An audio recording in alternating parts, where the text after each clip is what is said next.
नमस्कार साथियों, मैं दीपांकर राज आप सभी का फिर से अपने इस यूट्यूब चैनल पर स्वागत करता हूं और आप सभी को आपकी आने वाली सभी परीक्षाओं के लिए शुभकामनाएं देता हूं। आज मैं उत्तराखंड की प्रमुख जनजातियों के बारे में आपसे चर्चा करूंगा। उत्तराखंड की प्रमुख जनजातियों से संबंधित प्रश्न अक्सर परीक्षा में पूछे जाते हैं, इसलिए हमें उत्तराखंड में होने वाली किसी भी परीक्षा में सम्मिलित होने से पहले इन जनजातियों के विषय में जानकारी होना आवश्यक है। ठीक है, यहाँ मैंने कुछ उत्तराखंड में पाई जाने वाली जो प्रमुख जनजातियाँ हैं उनके रहन सहन की कुछ तस्वीरें ली हैं, आप इनको देख सकते हैं। आज हम इन्हीं पर चर्चा करेंगे। देख सकते हैं आप इनमें जो इन तस्वीरों में आप देख सकते हैं उत्तराखंड में प्रमुख जनजातियां जो पाई जाती हैं उनके रहन सहन का अंदाज़ा आप इन तस्वीरों से लगा सकते हैं। उत्तराखंड की प्रमुख जनजातियां, आगे चलते हैं। देखिए, उत्तराखंड की प्रमुख जनजातियां, इन पर आज हम चर्चा करेंगे। देखिए, उत्तराखंड में मुख्यतः जौनसारी, थारू, भोटिया, बोक्सा एवं राजी जनजातियां निवास करती हैं। ये लाड़ती हैं, लिखा है करती हैं, निवास करती हैं, जिन्हें 1967 से अनुसूचित जनजाति के अंतर्गत रखा गया है। ठीक है, यानी उत्तराखंड में मुख्यतः जौनसारी, थारू, भोटिया, बोक्सा एवं राजी जनजातियां निवास करती हैं, जिन्हें 1967 से अनुसूचित जनजाति के अंतर्गत रखा गया है। उत्तराखंड में सर्वाधिक जनसंख्या वाली जनजाति जनजाति थारू तथा सबसे कम जनसंख्या वाली जनजाति राजी है। ठीक है, पॉइंट इसके इम्पोर्टेंट है कि उत्तराखंड में सर्वाधिक जनसंख्या वाली जनजाति थारू तथा सबसे कम जनसंख्या वाली जनजाति राजी है। ठीक है, सबसे अधिक जनसंख्या वाली जनजाति थारू तथा सबसे कम जनसंख्या वाली जनजाति राजी है। ठीक है, आगे चलते हैं। उत्तराखंड में सबसे अधिक अनुसूचित जनजाति के लोग उधम सिंह नगर तथा सबसे कम रुद्रप्रयाग में निवास करते हैं। ठीक है, ये पॉइंट भी इम्पोर्टेंट है।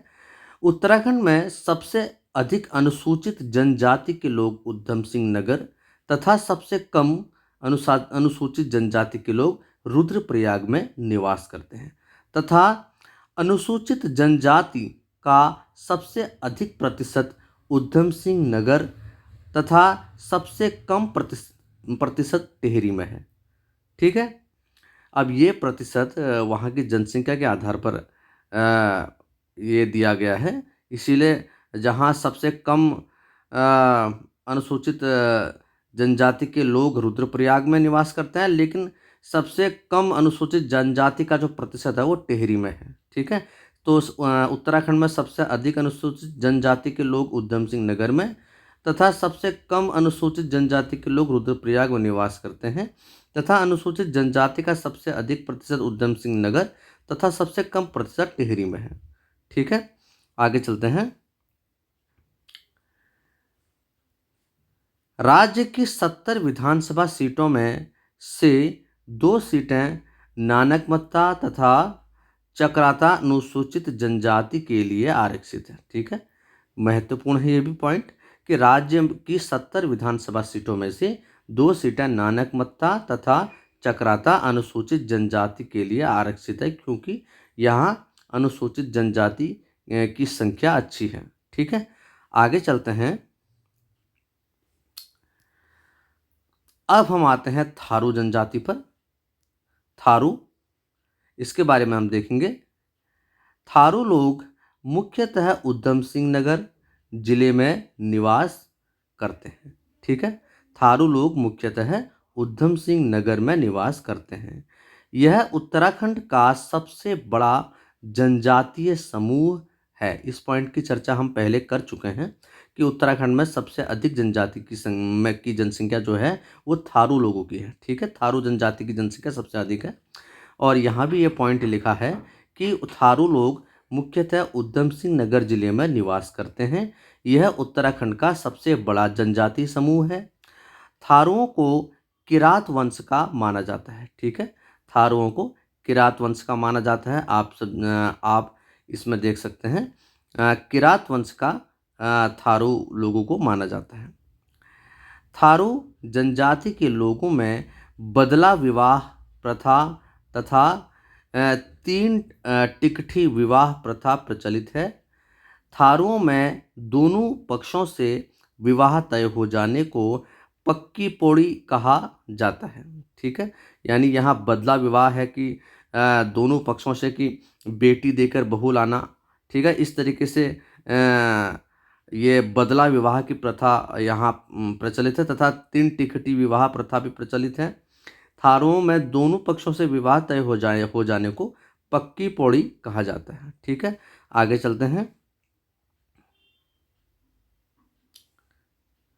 हाँ, अगला पॉइंट है लठ भरवा भोज थारू जनजाति से संबंधित है। ठीक है, पॉइंट इंपोर्टेंट है, लठ भरवा भोज थारू जनजाति से संबंधित है।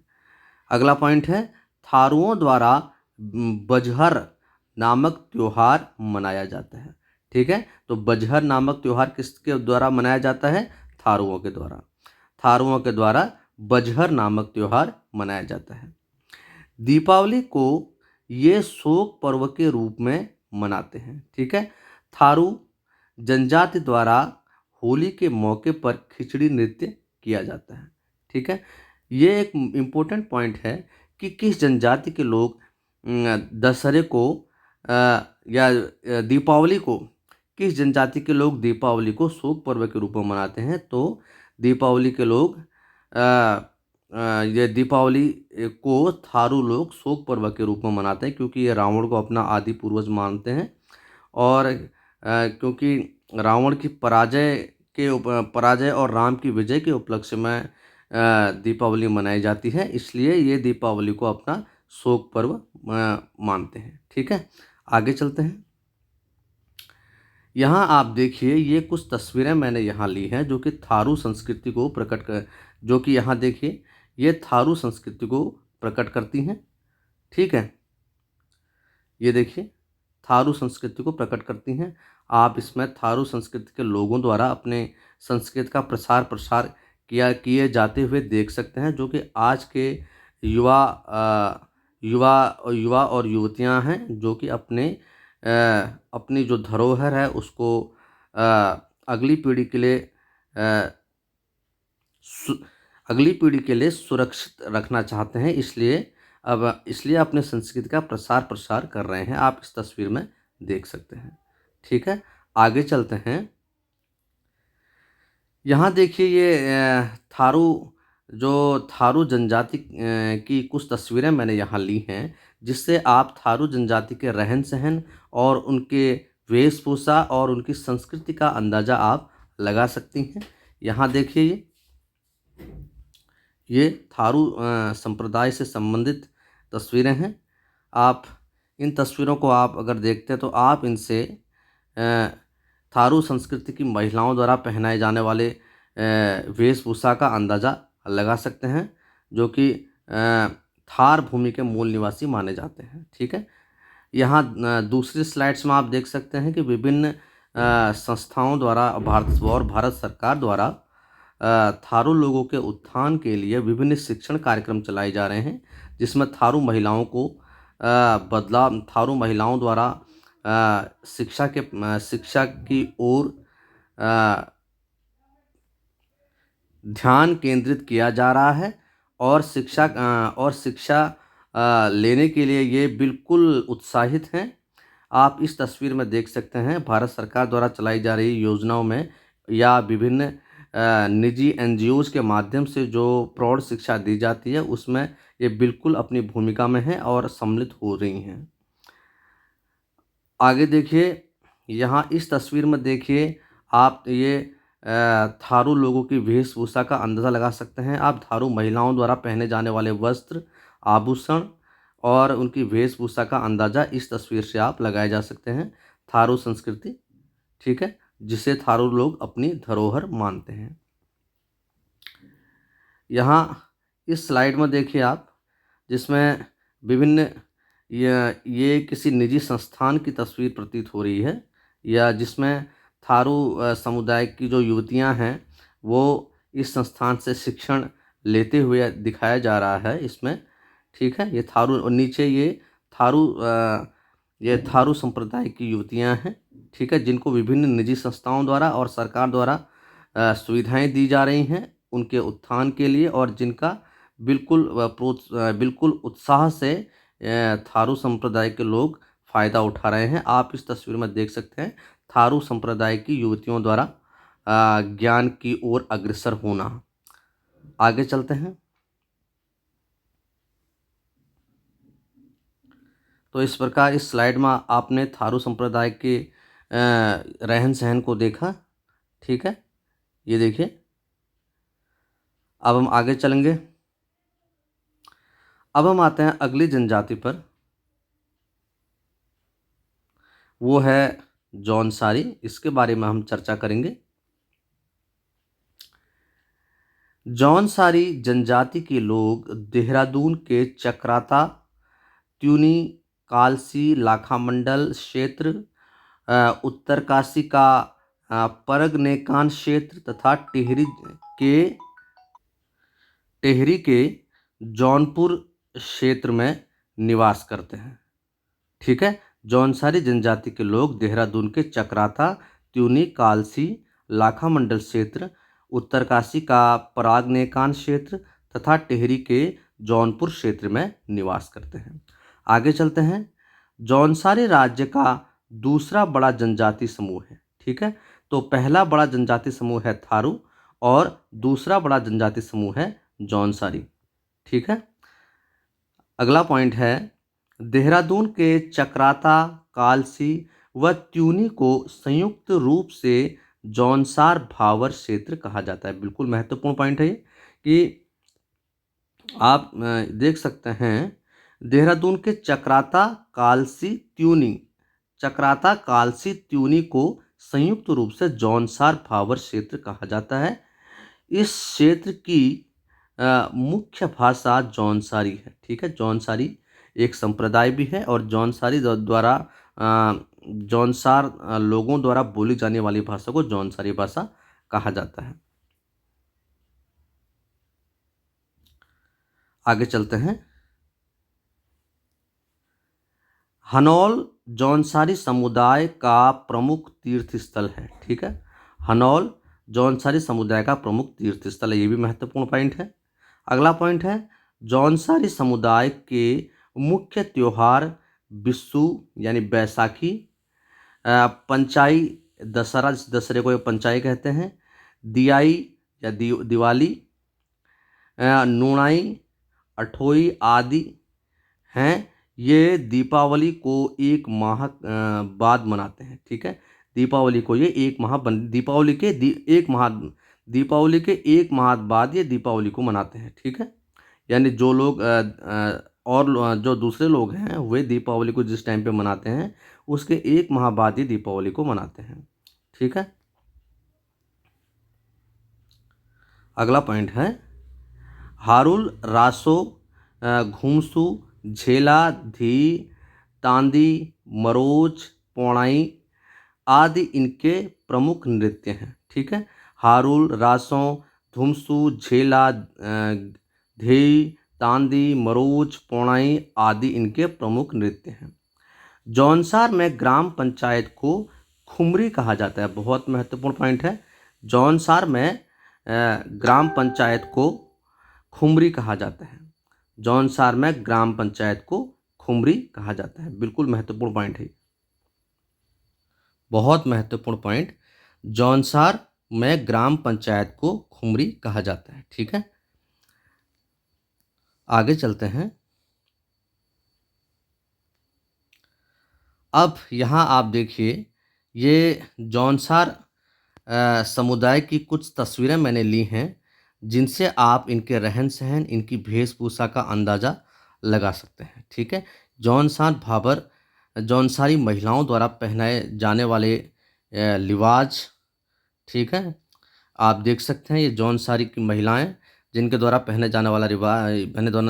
जाने वाला लिबास, उनकी वेशभूषा, इससे आप इनके रहन सहन का अंदाज़ा लगा सकते हैं। देखिए जौनसार में पौराणिक परंपराएं जो आज भी मौजूद हैं।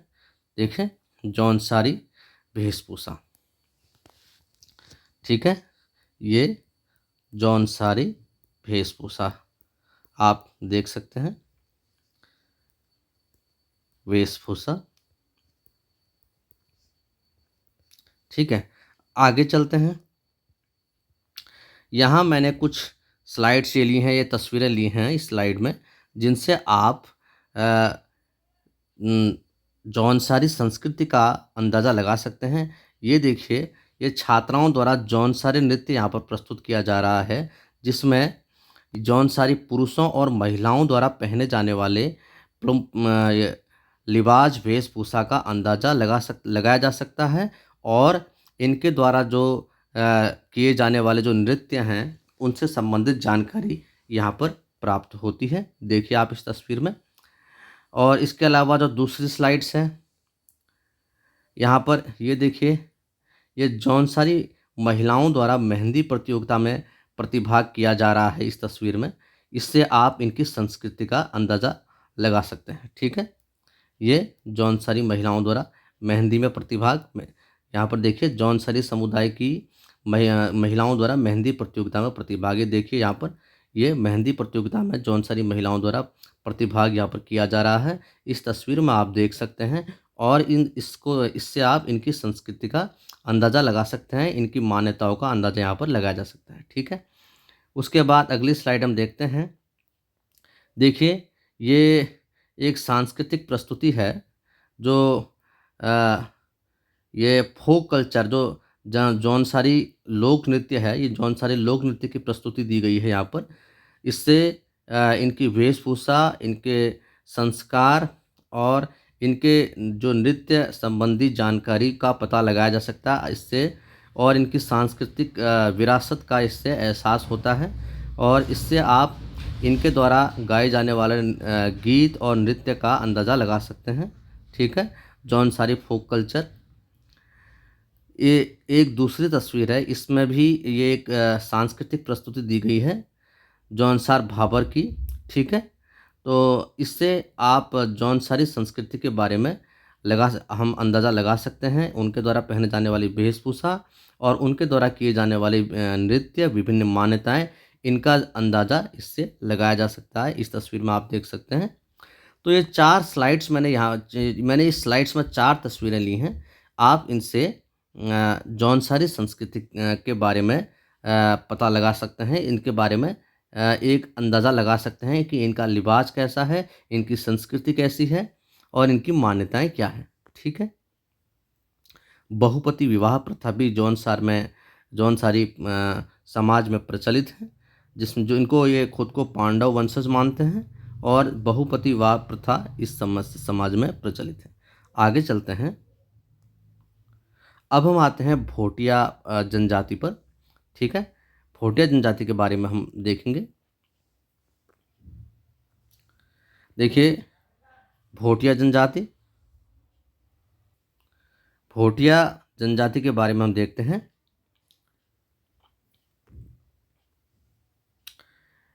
उत्तराखंड में भोटिया जनजाति के लोग मुख्यतः पिथौरागढ़, चमोली, उत्तरकाशी तथा अल्मोड़ा जिलों में निवास करते हैं। मारछा, तोलछा, जोहारी, सौका, दमरिया, चौंदासी, ब्यासी, जाट, जेठरा व छापड़ा आदि इनकी प्रमुख उपजातियां हैं। ठीक है, तो उपजातियां इनकी काफ़ी हैं, इसके अलावा भी और हो सकती हैं। ठीक है, तो मुख्य रूप से भोटिया जनजाति के लोग अल्मोड़ा, चमोली, उत्तरकाशी और अल्मोड़ा जिलों में निवास करते हैं। ध्यान दीजिएगा, पिथौरागढ़, चमोली, उत्तरकाशी और अल्मोड़ा जिलों में निवास करते हैं। मारछा, तोलछा, जौहरी, सौका, दमरिया, चौंदासी, ब्यासी, जाड़, जेठरा व छापड़ा इनकी प्रमुख उपजातियां हैं। ठीक है, आगे चलते हैं। अगला पॉइंट है, भोटिया महाहिमालय की सर्वाधिक जनसंख्या वाली जनजाति है। ठीक है, यह महाहिमालय में पाई जाने वाली सर्वाधिक जनसंख्या वाली जाति है। महत्वपूर्ण पॉइंट है। भोटिया लोगों द्वारा विवाह के अवसर पर पौड़ा नृत्य किया जाता है। ठीक है, भोटिया लोगों द्वारा विवाह के अवसर पर पौड़ा नृत्य किया जाता है। तुबेरा, बाजू, तिमली आदि भोटिया लोगों के प्रमुख लोकगीत हैं। इनके लोकगीत हैं तुबेरा, बाजू, तिमली आदि भोटिया लोगों के प्रमुख लोकगीत हैं। ठीक है, भोटिया एक्चुअली एक प्रवासी समुदाय है जिसमें जिसके लोग विभिन्न ऋतुओं में प्रवास करते हैं। ठीक है, एक जगह पर ये नहीं रहते हैं। ये एक घूमंतु प्रजाति है और व्यापारी समाज है। ठीक है, ये अपने विभिन्न उत्पादों का व्यापार करते हैं। व्यापार के सिलसिले में ये प्रवास भी करते हैं, एक स्थान से दूसरे स्थान पर चले जाते हैं। ठीक है, आगे चलते हैं। देखिए, यहाँ मैंने ये भोटिया समाज की एक तस्वीर ली है। ठीक है, भोटिया कल और आज। देखिए, आप देख सकते हैं इसमें आप भोटिया महिलाओं का लिबास और भोटिया पुरुषों का लिबास आप दोनों को साथ साथ देख सकते हैं। ठीक है, भोटिया समाज को आप देख सकते हैं इसमें, इससे इनका अंदाज़ा आप लगा सकते हैं। ये आप देख रहे हैं भोटिया समाज। ठीक है, भोटिया समाज, आप इनका अंदाज़ा लगा सकते हैं। आगे चलते हैं।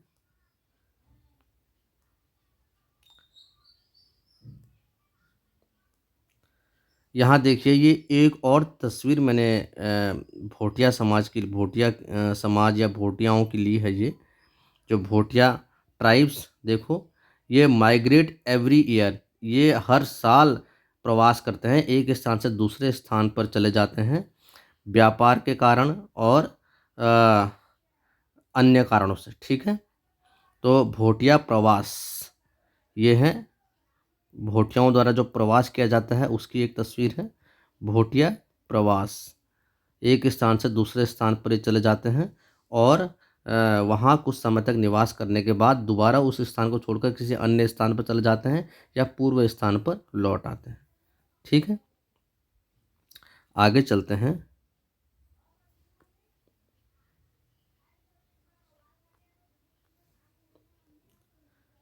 यहाँ देखिए, ये मैंने 4 तस्वीरें ली हैं। इसमें विभिन्न भोटियाओं से संबंधित विभिन्न उनके वेशभूषा रिवाजों को दर्शाया गया है। ये देखिए, भोटिया भोटिया समाज की एक तस्वीर है जिसमें भोटियाओं द्वारा धार्मिक पर्वों की तैयारी से संबंधित एक ये तस्वीर मैंने ये ली है। इसमें एक किसी धार्मिक कार्यक्रम में जाने के लिए और धार्मिक प्रोग्राम के लिए इनके ये अपना सामान जुटाते हुए और एक समूह में एक तस्वीर है। इससे इनके धार्मिक क्रियाकलाप और इनकी धार्मिक संस्कृति का और इनकी वेशभूषा का अंदाज़ा लगाया जा सकता है। ठीक है, आप देख सकते हैं इस तस्वीर में इसको। ठीक है, आगे चलते हैं। ये एक देखिए, ये भोटिया समुदाय द्वारा किए जाने वाले धार्मिक कार्य का धार्मिक स्थल, भोटियाओं के धार्मिक स्थल की एक तस्वीर है जिसमें भोटियाओं द्वारा अपने धार्मिक क्रियाकलाप किए जाते हैं। तो भोटियाओं द्वारा विभिन्न पूजा स्थलों पर पूजा पाठ किए जाते हैं। ठीक है, ये लोग पशुपतिनाथ या अन्य देवताओं की पूजा करते हैं। ठीक है, आगे चलते हैं। यहाँ देखिए, ये भोटिया समुदाय के महिलाओं द्वारा पहने जाने वाले विभिन्न लिबास और अ, इनके जो श्रृंगार के तरीके हैं, इनके द्वारा पहने जाने वाले विभिन्न आभूषण और लिबास, इससे महिलाओं द्वारा पहने जाने वाले विभिन्न आभूषण लिबास आप इस तस्वीर में देख सकते हैं। ठीक है, और यह एक प्राचीन व्यापारी समाज है जो व्यापार के लिए प्रवास करता है एक स्थान से दूसरे स्थान के लिए और अपने उत्पादों को ये बेचते हैं, अपने उत्पादों का व्यापार करते हैं। इस तस्वीर में देखिए, ये एक भोटिया समुदाय की बच्ची द्वारा पहने जाने वाला एक लिबास देखिए। तो ये स्लाइड्स मैंने यहाँ ली है। इन स्लाइड से आप भोटिया संस्कृति के बारे में जानकारी ले सकते हैं और भोटिया संस्कृति के रस्मों रिवाजों, उनकी वेशभूषा का अंदाज़ा आप इन तस्वीरों से लगा सकते हैं। ठीक है, आगे चलते हैं हम। अब हम आते हैं एक अन्य जनजाति जो कि उत्तराखंड में पाई जाती है वो है बोक्सा। ठीक है, इसके बारे में देखते हैं। बोक्सा जनजाति विकासखंड बोक्सा जनजाति उत्तराखंड में उधम सिंह नगर के बाजपुर, गदरपुर तथा काशीपुर, नैनीताल के रामनगर आदि स्थानों पर निवास करती है। ठीक है, फिर से बोक्सा जनजाति उत्तराखंड में उधम सिंह नगर के बाजपुर, गदरपुर तथा काशीपुर, नैनीताल के रामनगर आदि स्थानों पर निवास करती है। ठीक है, चैती, नौबी, होली, दीपावली इनके प्रमुख त्योहार हैं। ठीक है, चैती, नौबी, होली, दीपावली इनके प्रमुख त्योहार हैं। बोक्सा जनजाति उत्तराखंड में उधम सिंह नगर के बाजपुर, गदरपुर तथा काशीपुर, नैनीताल के रामनगर आदि स्थानों पर निवास करती है। चैती, नौबी, होली, दीपावली इनके प्रमुख त्योहार हैं। आगे चलते हैं। ये देखिए, यहाँ मैंने एक तस्वीर ली है। ये बुक्स ये देखिए इस तस्वीर को। ये बुक्सा या बोक्सा समाज की कुल देवी माँ बाला सुंदरी के मंदिर की तस्वीर है। ये माँ बाला सुंदरी माँ बाला सुंदरी को बुक्सा समाज या बुक्सा जनजाति के लोग अपनी कुल देवी मानते हैं और कुल देवी के रूप में इसकी पूजा करते हैं। ठीक है, तो यह इस तस्वीर में आप बुक्सा समाज की कुल देवी माँ बाला सुंदरी के मंदिर और वह उनकी तस्वीरों को आप देख सकते हैं। ठीक है, आगे चलते हैं। देखिए यहाँ ये मैंने कुछ तस्वीरें यहाँ ली हैं। इन तस्वीरों में बुक्सा समाज की विभिन्न सांस्कृतिक उनकी वेशभूषा को दर्शाया गया है। ठीक है, ये देखिए, ये बोक्सा समाज या बोक्सा महिलाओं द्वारा बोक्सा महिलाओं की वेशभूषा देखिए। ठीक है, बोक्सा महिलाओं, ठीक है, बोक्सा महिलाओं की वेशभूषा।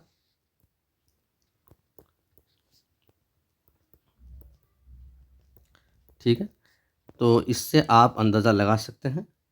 ठीक है, ये देखिए यहाँ। उसके बाद अगर आप इस तरफ आते हैं, देखिए बुक्सा जनजाति युवा संघ। ये तस्वीर, इस तस्वीर को देख सकते हैं आप। ये बुक्सा जनजाति युवा संघ के प्रतीक के रूप में इसको माना जाता है। यह राजा, और इसके नीचे लिखा है राजा जगत देव की जय। ठीक है, जगत देव को ये अपने नायक के रूप में मानते हैं। ठीक है, और एक बुक्सा जनजाति के युवा संघ के प्रतीक के रूप में इस तस्वीर को माना जाता है। जगत देव को अपने नायक के रूप में ये मानते हैं। ठीक है, ये देखिए एक अगली तस्वीर में बुक्सा महिलाओं का जो प्राचीन पहनावा है उसको देखिए आप। ठीक है, बुक्सा महिलाओं का प्राचीन पहनावा, इस तस्वीर से आप अंदाज़ा लगा सकते हैं। इसमें ये घाघरा और दुपट्टा वगैरह और भी कई जो इसमें लिबास के साथ में कई सारे आभूषणों को भी दर्शाया गया है। तो इससे इनकी संस्कृति की पहचान होती है। ठीक है, आप देख सकते हैं इस तस्वीर में बुक्सा महिलाओं का प्राचीन पहनावा, बुक्सा महिलाओं द्वारा पहने जाने वाला प्राचीन पहनावा। अगली तस्वीर में आप देखिए, यहाँ देखिए बुक्सा जनजाति इस तस्वीर में और डिटेल में दिखाया गया है। बुक्सा जनजाति के द्वारा का लिबास। ठीक है, बुक्सा महिलाओं के पुराने ज़माने के वस्त्र और गहने, जो पहले ये वस्त्र पहनते थे कुछ इस तरीके से। ठीक है, और इनके जो गहने यहाँ दर्शाए गए हैं ये। ठीक है, कुछ सामान्य गहने ही हैं जो कुमाऊनी महिलाओं द्वारा पहने जाते हैं। ठीक है, उसी तरीके से इसमें रंगीली पिछौड़ी जो एक वस्त्र है वो भी हमें दिखाई दे रही है। कुछ कुमाऊनी महिलाओं द्वारा, जो कुमाऊनी और गढ़वाली महिलाओं द्वारा पहने जाने वाले कुछ इसमें गहने और लिबास भी हैं। ये दर्शाते हैं कि ये जितनी भी प्रजातियां हैं इन पर कुमाऊनी और गढ़वाली कल्चर की छाप है। ठीक है, ये देखिए, तो इन तस्वीरों से हम बुक्सा जनजाति की संस्कृति, उनकी वेशभूषा और उनके रस्म व रिवाज का अंदाज़ा लगा सकते हैं। इन स्लाइड्स में मैंने इन 4 तस्वीरों को लिया है। ठीक है, आप इन तस्वीरों को देख सकते हैं। आगे चलते हैं। अब आते हैं एक अन्य जनजाति पर, वो है राजी। उत्तराखंड में पाई जाने वाली, इसके बारे में देखेंगे। राजी जनजाति पिथौरागढ़ के धारचूला, डीडीहाट विकास खंडों में निवास करती है। फिर से, राजी जनजाति पिथौरागढ़ के धारचूला, डीडीहाट विकास खंडों में निवास करती है। राजी जनजाति के लोगों को बनरौत या बनरावत जंगल के राजा आदि नामों से भी जाना जाता है। ठीक है। तो राजी जनजाति के जो लोग हैं उनको बनरौत या बनरावत या जंगल के राजा आदि नामों से भी जाना जाता है। राजी उत्तराखंड की सबसे कम जनसंख्या वाली जनजाति है। ठीक है। तो सबसे अधिक जनसंख्या वाली जनजाति है थारू और सबसे कम जनसंख्या वाली जनजाति है राजी, जिन्हें हम बनरावत भी कहते हैं। ठीक है। यह निवास करती है पिथौरागढ़ जनपद के धारचूला, डीडीहाट विकास खंडों में निवास करती है। इनको बनरौत या बनरावत या जंगल के राजा आदि नामों से भी जाना जाता है। राजी उत्तराखंड की सबसे कम जनसंख्या वाली जनजाति है। सबसे अधिक जनसंख्या वाली जो जनजाति है वो है थारू। आगे चलते हैं।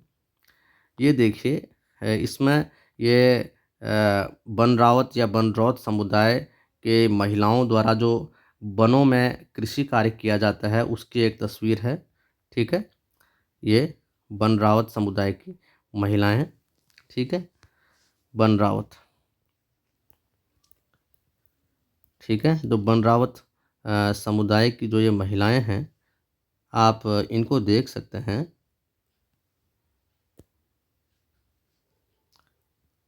हाँ, बनरावत समुदाय की जो महिलाएं हैं आप इनको देख सकती हैं। ठीक है।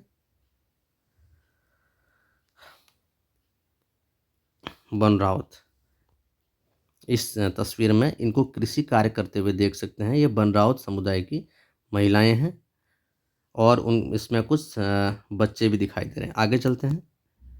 ये देखिए, ये बनरावत समुदाय के लोगों के कुछ महिलाओं के और कुछ लोगों के ये फोटोग्राफ्स मैंने यहाँ लिए हैं, तस्वीरें मैंने ली हैं, जिससे आप इनके बारे में अंदाज़ा लगा सकते हैं। ये अभी काफ़ी पिछड़े हुए लोग हैं। ठीक है। आप इस तस्वीर में देखिए इनको कृषि कार्य के करते हुए। ठीक है। ये बनरावत महिलाएं हैं। बनरावत, ठीक है। इनको आप कृषि कार्य करते हुए देख सकते हैं। इनका समुदाय अभी आर्थिक रूप से काफ़ी कमज़ोर और पिछड़ा हुआ है। सरकार इनके उद्धार के लिए, इनके विकास के लिए प्रयासरत है। यहाँ देखिए, ये भी बनरावत हैं जो कि बहुत ही दयनीय स्थिति में यहाँ पर दिखाई दे रहे हैं। तो यह समुदाय आर्थिक रूप से काफ़ी पिछड़ा हुआ है। ठीक है। आप इस तस्वीर में भी देख सकते हैं बनरावतों को, जो कि वनों में निवास करने वाले लोग हैं और अभी समाज के मुख्य धारा में आना अभी इनका बाकी, ये कटे हुए हैं समाज से। इस तस्वीर में देखिए, ये कुछ बनराजी या बनरावत जनजाति के बच्चे हैं। ठीक है। इनको भी आप देख सकते हैं, बनरावत या बनराजी। ठीक है। और इनकी आर्थिक स्थिति काफ़ी कमज़ोर है, यह भी काफ़ी पिछड़े हुए हैं। आप इनके इनके स्थिति का अंदाज़ा इस तस्वीर से लगा सकते हैं। यहाँ देखिए, ये भी बनरावत है और अभी चोट लग जाने पर चिकित्सा के लिए प्राकृतिक जड़ी बूटियों या पेड़ पौधों पर ही निर्भर हैं, क्योंकि ये शहर से दूर हैं और ऐसे स्थानों पर हैं जहाँ चिकित्सा सुविधा उपलब्ध नहीं है। तो ये विभिन्न पारंपरिक प्रचलित चिकित्सा पद्धतियों का ही प्रयोग अपने इलाज में करते हैं। ठीक है। तो इन तस्वीरों से आप बनरावतों की स्थिति का, उनकी संस्कृति का और उनकी जो दयनीय स्थिति है उसका अंदाजा आप लगा सकते हैं। सरकार द्वारा इनके विकास के लिए, इनके उद्धार के लिए विभिन्न योजनाएं चलाई जा रही हैं। ठीक है। तो ये थी उत्तराखंड में पाई जाने वाली विभिन्न जनजातियाँ। ठीक है। मुझे उम्मीद है कि ये जानकारी आपको अच्छी लगी होगी। तो ये हैं, तो एक बार आप इसको फिर से रिकॉल कर लीजिए। ये बनरावतों की तस्वीरें। आगे चलते हैं। ये देखिए, बनरावत कृषि कार्य करते हुए। ये अगली तस्वीर में ये राजी, जिन्हें बनरावत भी कहा जाता है, पिथौरागढ़, धारचूला, डीडीहाट विकासखंड के निवासी। इन्हें बनरावत या बनरौत या जंगल के राजा नाम से जाना जाता है। सबसे कम जनसंख्या वाली जनजाति है उत्तराखंड की। आगे चलते हैं। ये बुक्सा जनजाति की तस्वीरें हैं, ठीक है। बुक्सा जनजाति की महिलाओं द्वारा पहने जाने वाले लिबास, ठीक। और अ, ये और इनके द्वारा पहने जाने वाले विभिन्न ये आभूषण आदि। और यहाँ पर ये इनके नायक के रूप में युवा संघ या ये राजा जगत देव की एक तस्वीर है, ठीक है। ये बुक्सा समाज की कुल देवी माँ बाल सुंदरी की तस्वीर है, उनकी मंदिर की तस्वीर है। इससे बुक्सा माँ बाल सुंदरी को बुक्सा समाज अपनी कुल देवी के रूप में पूजता है। बोक्सा समाज, बोक्सा जनजाति उत्तराखंड के उधम सिंह नगर के बाजपुर, गदरपुर, काशीपुर, नैनीताल के रामनगर आदि स्थानों पर निवास करती है। चैती, नौबी, होली, दीपावली इनके प्रमुख त्योहार हैं।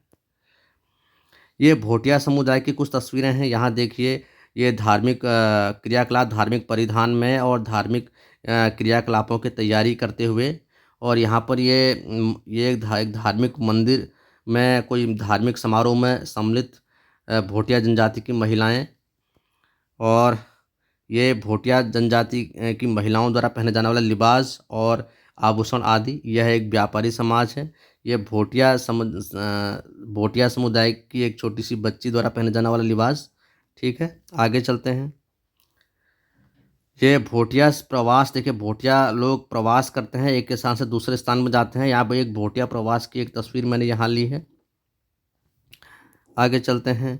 यह भोटिया समाज में महिलाओं और पुरुषों को इसमें साथ दिखाया गया है। इनकी वेशभूषा का आप अंदाज़ा लगा सकते हैं इससे।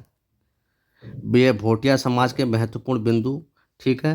ये मुख्यतः पिथौरागढ़, चमोली, उत्तरकाशी, अल्मोड़ा जिलों में निवास करती है। और इनकी जो ये मारछा, तोल छा, जोहारी, सौका, दामरिया, चौंदासी, ब्यासी, जाड़, जेठसा, छापड़ा इनकी उपजातियाँ हैं। महा हिमालय में पाई जाने वाली सर्वाधिक जनसंख्या में पाई जाती हैं। और विवाह के अवसर पर पौना नृत्य किया जाता है। लुबेरा, बाजू, तिमली आदि भोटिया लोगों के प्रमुख लोकगीत हैं, ठीक है।